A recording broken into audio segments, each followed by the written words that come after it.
masuk jalan.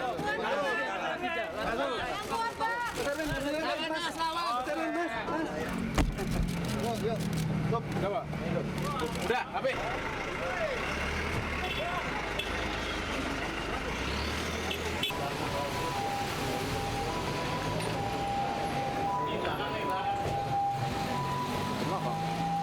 Belakang ya?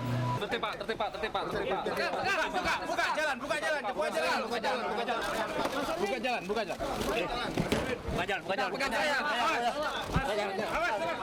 Buka jalan.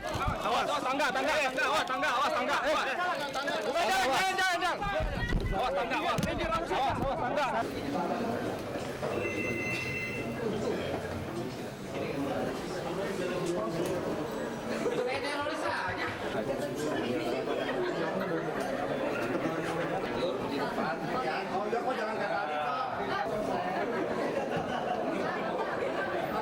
Dalam. Polisian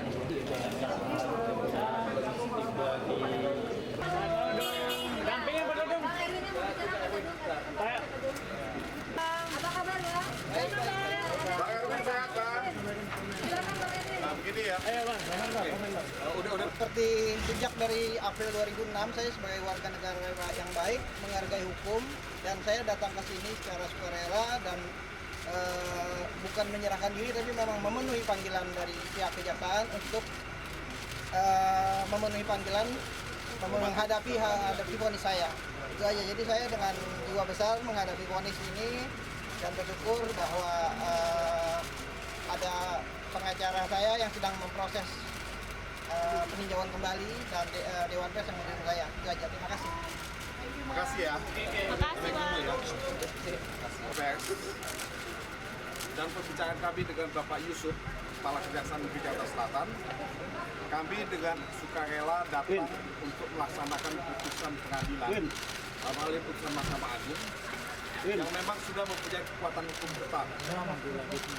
Jadi ini adalah bentuk rasa hormat dari saudara Erwin Arnada terhadap putusan pengadilan, walaupun Erwin akan mengajukan PK dalam waktu dekat. Direncanakan PK akan dimasukkan pada hari Senin atau Selasa, dan mudah-mudahan proses peninjauan kembali ini bisa dilakukan dengan cepat sehingga kita bisa mendapatkan kembali ya, putusan yang menurut kita lebih adil, lebih sesuai dengan semangat kebebasan pers. Sebab buat saya ya, terlepas dari apapun pertimbangan yang disampaikan oleh majelis hakim, saudara Erwin Arnada sebetulnya adalah menjalankan tugas profesional sebagai wartawan.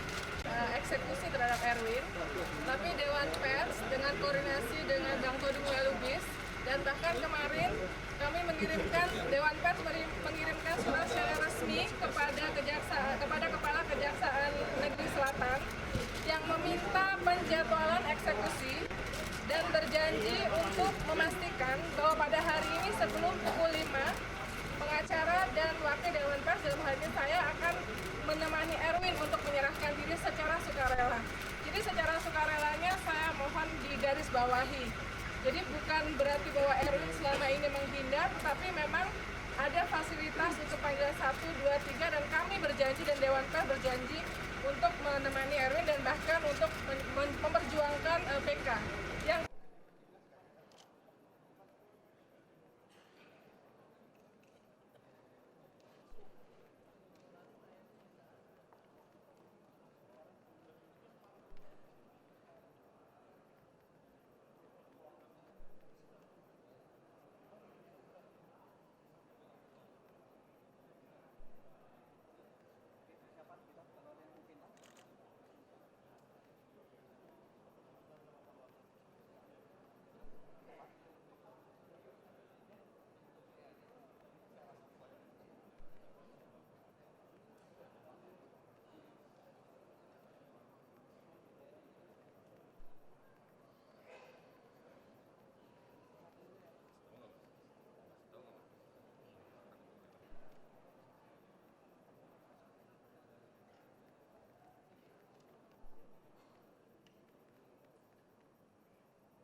20 Oktober 2011, Kabinet Indonesia Bersatu yang kedua genap berusia 2 tahun. Tadi pagi baru saja saya lantik para menteri dan para wakil menteri yang menempati pos-pos baru dalam jajaran pemerintahan sebagai bagian dari penataan atau reshuffle dalam jajaran kabinet dan jajaran pemerintahan. Reshuffle kali ini, sebagaimana saudara ketahui, adalah sebagai hasil dari evaluasi menyeluruh yang saya dibantu oleh Wakil Presiden lakukan terhadap capaian Kabinet Indonesia Bersatu kedua khususnya dan jajaran pemerintahan pada umumnya. Setelah reshuffle kabinet ini, dalam waktu dekat mendatang juga akan kita lakukan penataan kembali jajaran lembaga pemerintah non-kementerian dan jajaran badan-badan usaha milik negara. Kita ingin dengan formasi baru ini, 3 tahun mendatang, tugas yang kita emban dapat berhasil lebih baik lagi. Saudara-saudara, pidato saya kali ini adalah merupakan instruksi dan arahan saya kepada segenap jajaran pemerintahan, baik pusat maupun daerah, dan sekaligus ajakan saya kepada lembaga-lembaga non-pemerintah serta masyarakat luas untuk kita bisa berkolaborasi dan bekerja sama guna menyukseskan tugas-tugas di masa depan. Saudara-saudara, saya bersama Wakil Presiden dibantu oleh sejumlah menteri dan pejabat terkait telah melakukan satu evaluasi menyeluruh. Saya juga telah mendapatkan rekomendasi dari Dewan Pertimbangan Presiden, juga merupakan evaluasi yang dilakukan atas kinerja jajaran pemerintahan. Beberapa kesimpulan yang ingin saya sampaikan adalah kita bersyukur dalam kurun waktu 2 tahun ini sesungguhnya banyak yang telah kita capai. Tetapi tidak sedikit pula yang belum berjalan dengan baik. Ekonomi Indonesia selamat dari krisis perekonomian global tahun 2008-2009 yang ekornya masih kita rasakan, bahkan sekarang dunia mengalami krisis ekonomi baru. Salah satu hasil evaluasi yang penting di luar itu, perlu dilakukannya peningkatan di berbagai bidang, termasuk peningkatan efektivitas kerja pemerintah, baik di lingkungan Kabinet Indonesia Bersatu kedua, di jajaran pemerintah pusat, dan jajaran pemerintah daerah. Cara kerja yang sebutlah business as usual, hanya seperti yang berjalan sekarang ini, tidak cukup. Tidak cukup. Kita harus melakukan perubahan, perbaikan, dan peningkatan atas kinerja kita. Sementara itu, saudara-saudara, sebagaimana kita ikuti bersama, perkembangan situasi global, utamanya perekonomian dunia, memberikan tantangan baru. Belum kita sepenuhnya pulih dari krisis 3 tahun yang lalu, kini dunia menghadapi goncangan perekonomian baru. Kita saksikan gejolak perekonomian di Eropa dan juga di Amerika Serikat dan di sejumlah negara yang lain. Ekonomi Indonesia yang sesungguhnya tumbuh baik di atas 6%, kembali menghadapi dampak dari krisis perekonomian global ini.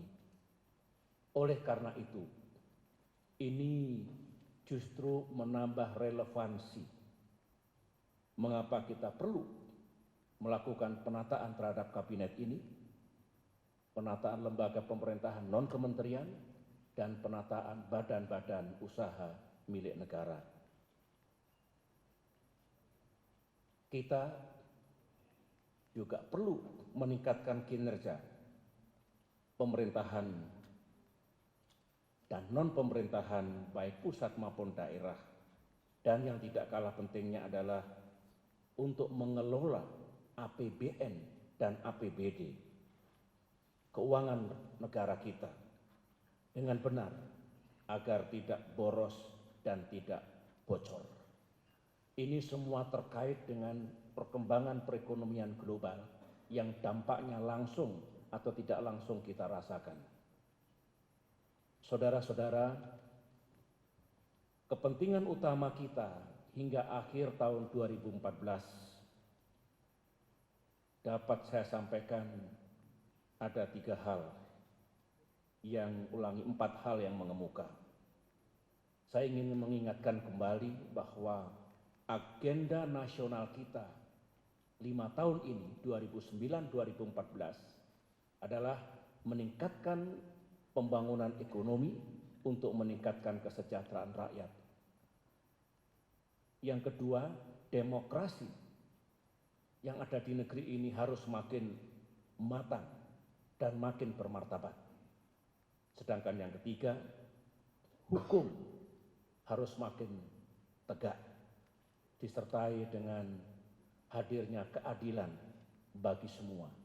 Jangan kita lupakan 3 agenda nasional kita itu yang merupakan pilar pembangunan 5 tahunan.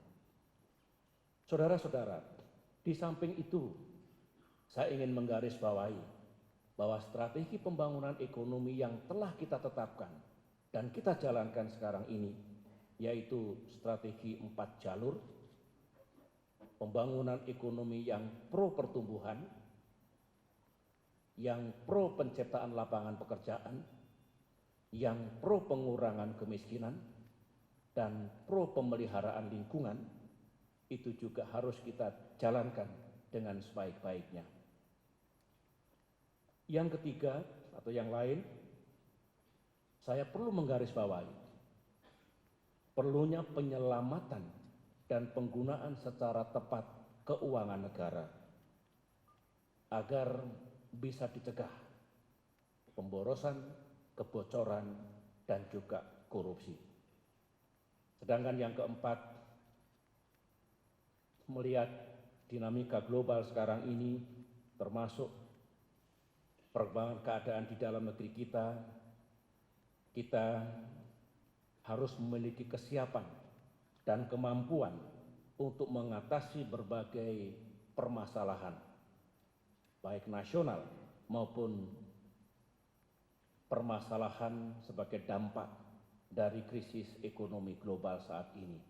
Kita harus siap, harus siaga, dan bisa merespon dengan cepat setiap tantangan dan permasalahan yang muncul. Dengan pengantar itu, saudara-saudara, saya ingin mengangkat sejumlah isu besar yang harus kita tangani dengan baik dan penuh tanggung jawab, baik kita, jajaran pemerintah pusat, maupun saudara-saudara kita yang mengemban tugas pemerintahan di daerah, utamanya para gubernur, bupati, dan wali kota. Isu pertama adalah, dan akan terus saya garis bawahi, penggunaan uang negara, utamanya APBN dan APBD. Jumlah APBN dan APBD kita terus meningkat secara signifikan.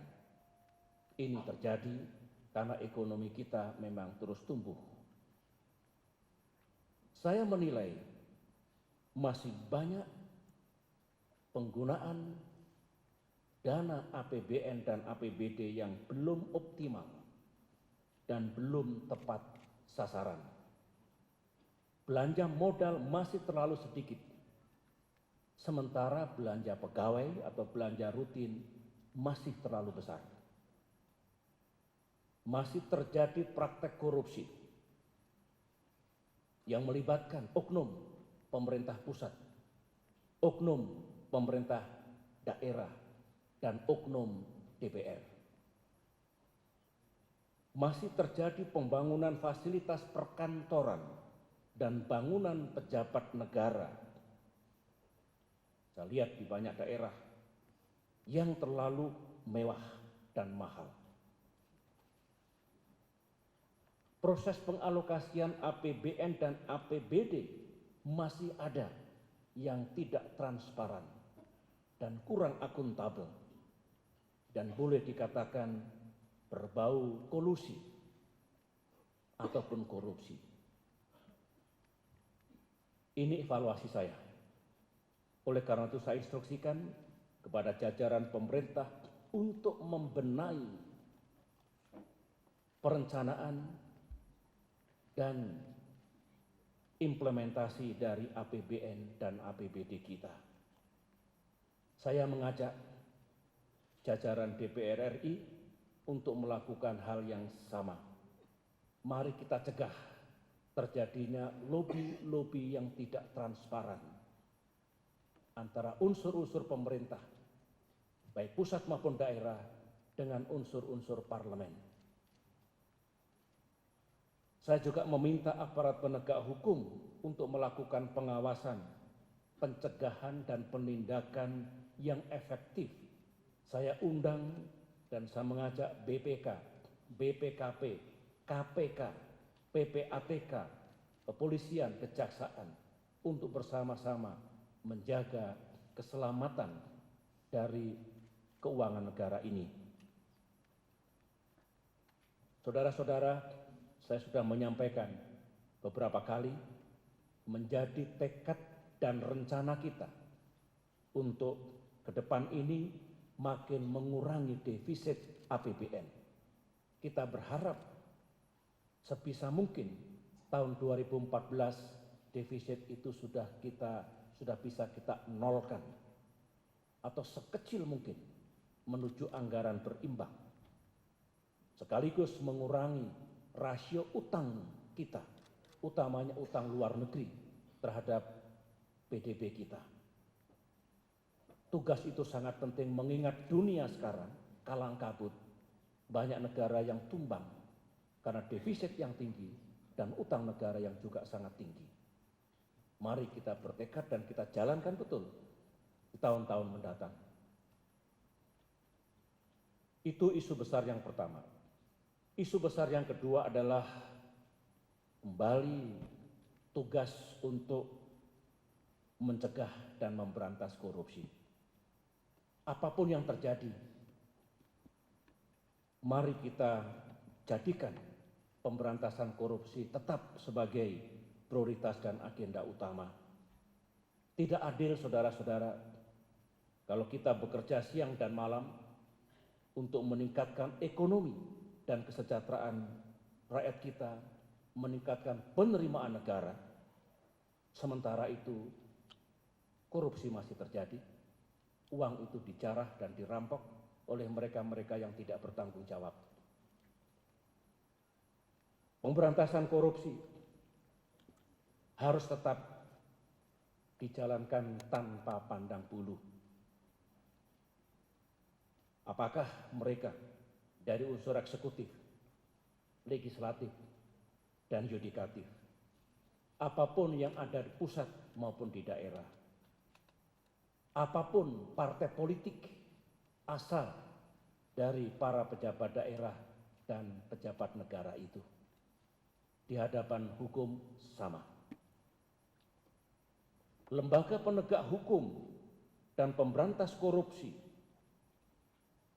kita harapkan tetap steril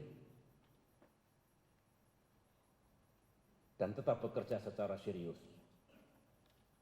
Saya minta dalam hal ini pengawasan dari masyarakat, LSM, dan pers atas upaya pencegahan korupsi ini. Saya akan sangat berterima kasih untuk mendapatkan informasi dan laporan yang objektif, yang mengandungi kebenaran dan tentunya bukan fitnah. Saya juga ingin mengajak semua untuk terus mencegah dan memberantas praktek-praktek mafia. Press conference mengenai kenapa kita akan mengadakan event seperti ini.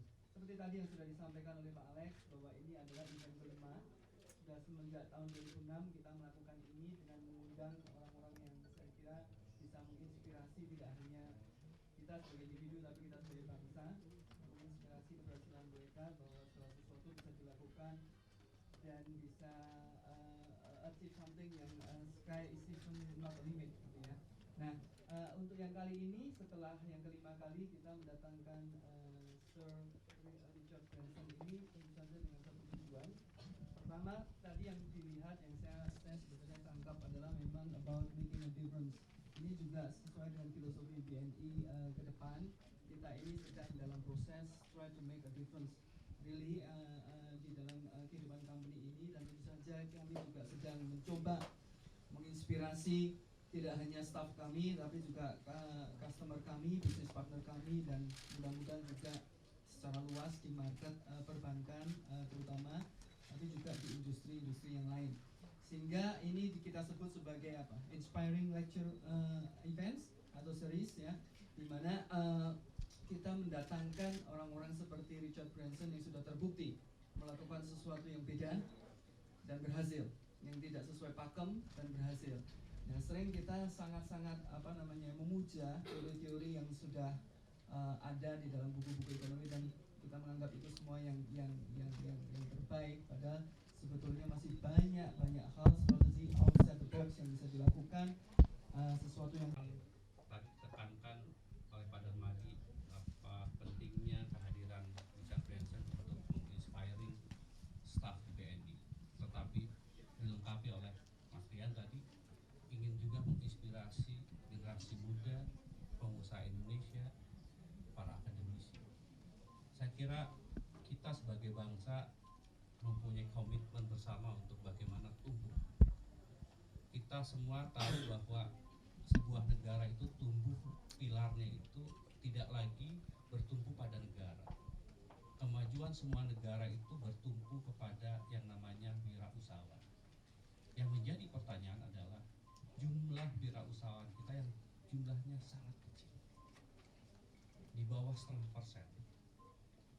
Padahal China bisa tumbuh seperti sekarang, dia mempunyai entrepreneur yang lebih dari 2%. Singapura mempunyai 7%. Amerika tumbuh dengan entrepreneur 10%. Yang menjadi persoalan kita, memang kita seringkali ambigu untuk menilai dan memberikan tempat kepada yang namanya kalangan dunia usaha. Dan saya kira BNI akan semakin tumbuh kalau pilar dunia usaha itu tumbuh juga dengan besar. Siapa sih sebetulnya partner dari BNI? Partner dari BNI adalah dunia usaha. Kalau size dunia usahanya terlalu kecil, BNI juga tidak akan tumbuh secara lama. Tetapi kalau size-nya semakin besar, maka BNI akan ikut tumbuh. Jadi investasi yang dilakukan oleh BNI, saya kira investasi yang luar biasa untuk mendorong tumbuhnya entrepreneur di Indonesia. Di mana posisi Metro TV? Metro TV dalam kaitan ini ingin memberikan ruangan bahwa kesempatan untuk bisa belajar dari Richard Branson itu tidak hanya ketika tanggal 27. Dengan tayangan yang kami siarkan, kami berharap masyarakat luas lebih banyak bisa mengetahui pandangan-pandangan yang kita bisa petik dari Richard Branson. Kalau kita lihat profil dari Richard Branson, tadi Mas Rian sudah mengatakan bagaimana dia dari umur 16 tahun. Tetapi kan ada prinsip-prinsip yang menarik dari Richard Branson. Apa sih sebetulnya key point yang membuat orang itu bisa menjadi pengusaha yang berhasil? Richard Branson mengatakan, pengusaha itu kan tidak ubahnya seperti seorang artis. Ketika dia memulai usaha, sebetulnya yang dia lakukan adalah dia mendapatkan sebuah kanvas putih yang dia boleh lakukan apa saja. Yang terpenting adalah karya itu harus mempunyai manfaat.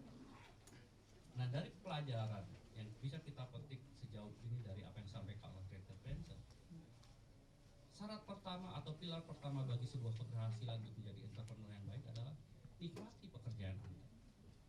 Menurut Richard Branson, untuk menikmati itu tidak perlu kantor yang mewah. Di gudang pun kita akan bisa menikmati sepanjang kita enjoy dengan pekerjaan yang akan kita lakukan. Itu yang pertama. Yang kedua, kata Richard Branson, hasilkan produk yang kualitasnya itu luar biasa, beda dengan yang lain, dan jangan pernah berhenti untuk melakukan inovasi. Orang seperti Branson saja mengagumi orang seperti Bill Gates. Dia menghormati orang seperti Steve Jobs yang dengan produk-produknya itu selalu tampil dengan sesuatu yang baru. Dalam memenangi persaingan, kemampuan untuk menghasilkan produk seperti itu yang inovatif, baru, dan memang bermanfaat bagi masyarakat banyak, itu menjadi kunci sukses. Hal ketiga yang diingatkan oleh Branson adalah bagaimana membuat semua orang yang bekerja di dalam perusahaan itu bisa bangga dengan tempatnya bekerja. Yang keempat, menurut Richard Branson adalah bagaimana sebagai seorang pemimpin kita harus mau mendengar apa yang menjadi masukan ide baru dari karyawan. Jadi banyak hal yang secara praktikal itu sudah dilakukan oleh Richard Branson yang kita harapkan ketika dia hadir di sini pada tanggal 27 nanti dia bisa men-sharing kepada kita semua ya bagaimana melahirkan entrepreneur di Indonesia. Mudah-mudahan dengan acara seperti ini juga membuka mata kita untuk menempatkan kalangan dunia usaha itu sebagai partner. Jangan ditempatkan pengusaha itu sebagai enemy. Jangan ditempatkan sebagai orang yang hanya sekedar mencari untung. Orang yang kerjanya memeras dan kemudian kita peras. Ini kan adagium itu masih ada dalam persepsi kita. Stereotip. Ini akan menjadi Indonesia lebih baik di masa yang akan datang. Saya kira itu Mas Alex yang bisa saya address dari ini. Kalau kita kapitalisasi dengan uang, apa yang disampaikan Richard Branson nanti itu nilainya tak terbandingkan.